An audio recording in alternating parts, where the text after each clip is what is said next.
નમસ્કાર વિદ્યાર્થી મિત્રો, બી સેમેસ્ટર 2 પહેલી વખત આજે આપણે બી સેમેસ્ટર 2 ના સ્ટુડન્ટ્સ માટે વિડિયો બનાવી રહ્યા છીએ.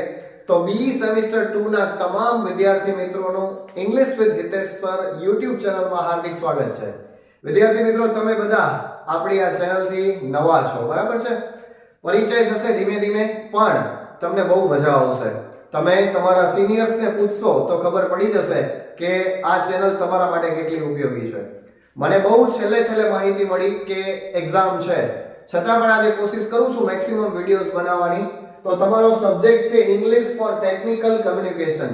વિદ્યાર્થી મિત્રો, આ સબ્જેક્ટનું શોર્ટ ફોર્મ છે ETC. અગાઉ પણ ETC સબ્જેક્ટ સેમ 3 માં આવતો હતો, તો એ સેમ 3 ના વિડિયો પણ કેટલાક તમને યુનિટ 1 માં કામ લાગશે. યુનિટ 1 જે કમ્યુનિકેશન નો યુનિટ છે, એ યુનિટની અંદર ડેફિનેશન કમ્યુનિકેશનની, પછી કમ્યુનિકેશનની પ્રોસેસ, કમ્યુનિકેશનના કેરેક્ટરિસ્ટિક્સ અને કમ્યુનિકેશનના ટાઇપ્સ, આના વિડિયો આપણા બનેલા જ છે.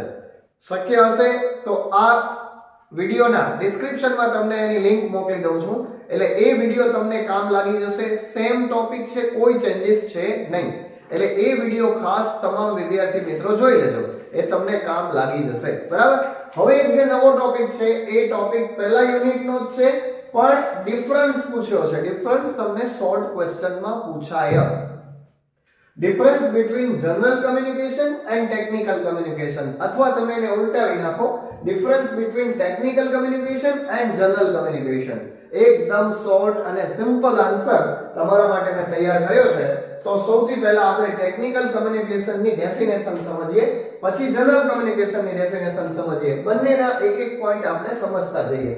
તો ટેકનિકલ કમ્યુનિકેશન શું છે? તો કે communication is used to convey technical or professional information. આ કમ્યુનિકેશન એટલે વાતચીત. કમ્યુનિકેશનનું ગુજરાતી થાય વાતચીત.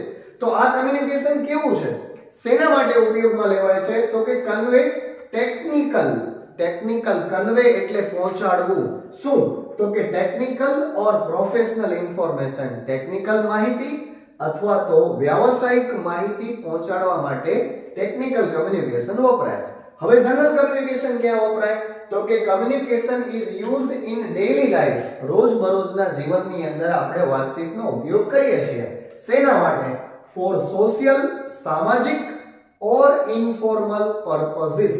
ઇનફોર્મલ એટલે અનૌપચારિક, ફોર્મલ એટલે ઔપચારિક, જે ઓફિસ માટે વપરાય, કોર્પોરેટ ફિલ્ડમાં વપરાય. હવે અહીંયા ઇનફોર્મલ એટલે અનૌપચારિક, મિત્રો, સગા સંબંધી, પરિવાર, કોઈ પણ લોકો જોડે આપણે વાતચીત કરવી હોય એવા ઉદ્દેશ માટે જનરલ કમ્યુનિકેશન વપરાય છે.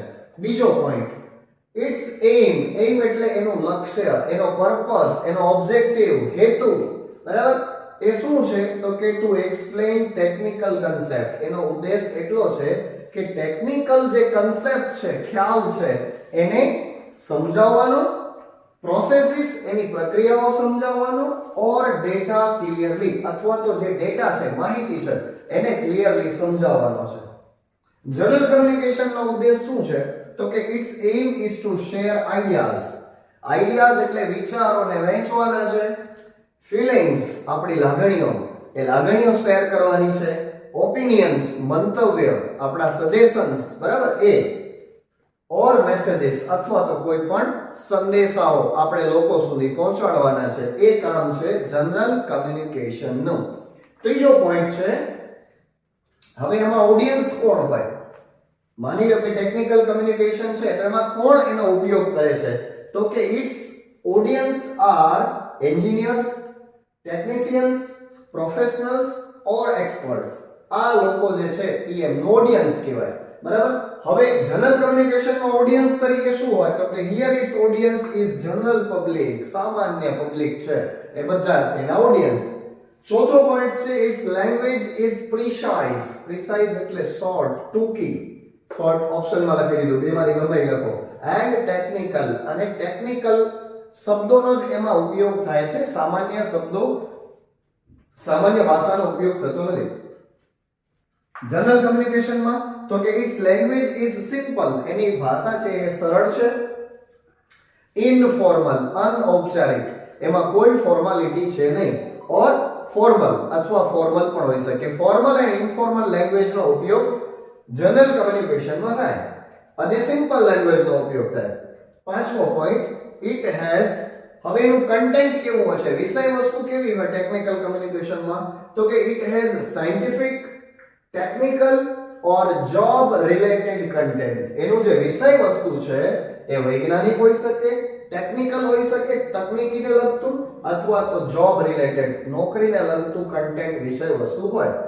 જનરલ કમ્યુનિકેશનમાં શું હોય? તો કે it has personal, social or non technical content. કેવું હોય? વ્યક્તિગત હોય, સામાજિક હોય, અથવા તો નોન ટેકનિકલ, ટેકનોલોજી સાથે રિલેટેડ ન હોય એવું વિષય વસ્તુ હોય. લાસ્ટ પોઈન્ટ, એના એક્ઝામ્પલ કયા? ટેકનિકલ કમ્યુનિકેશન અને જનરલ કમ્યુનિકેશનના એક્ઝામ્પલ શું હોય? તો કે ટેકનિકલ કમ્યુનિકેશનના એક્ઝામ્પલ છે reports, manuals, technical papers etcetera. અને અહીંયા જનરલ કમ્યુનિકેશનના એક્ઝામ્પલ તો કે કન્વર્સેશન, વાતચીત, આપણે એકબીજા સાથે વાતચીત કરીએ તે, ઈમેલ્સ, સ્પીચસ ઓર લેટર્સ. આ એના એક્ઝામ્પલ્સ છે. તો વિદ્યાર્થી મિત્રો, પરીક્ષામાં તમારે આ જ રીતે બેઠે બેઠો આન્સર લખી દેવાનો છે. તો ફરીથી એક વખત બી સેમ 2 ના તમામ વિદ્યાર્થીઓનો ઇંગ્લિશ ફોર ટેકનિકલ કમ્યુનિકેશન ના વિડિયો લેક્ચરમાં સ્વાગત છે. વિનંતી મારી એટલી છે કે આ વિડિયોને તમામ વિદ્યાર્થીઓ જે બી સેમ 2 માં અભ્યાસ કરે છે એમના સુધી પહોંચાડી દેશો. લેટ થયું છે પણ હજી કાંઈ મોડું નથી, બરાબર? ભલે મોડું થયું છે પણ હજુ પરીક્ષા છે આપણી પાસે સમય. તો ખાસ આ વિડિયોને બધા વિદ્યાર્થીઓ સુધી પહોંચાડી દો, વાંચી લો, મહેનત કરી લો અને સારા માર્કે પાસ થાઓ એવી શુભેચ્છા સાથે ધન્યવાદ.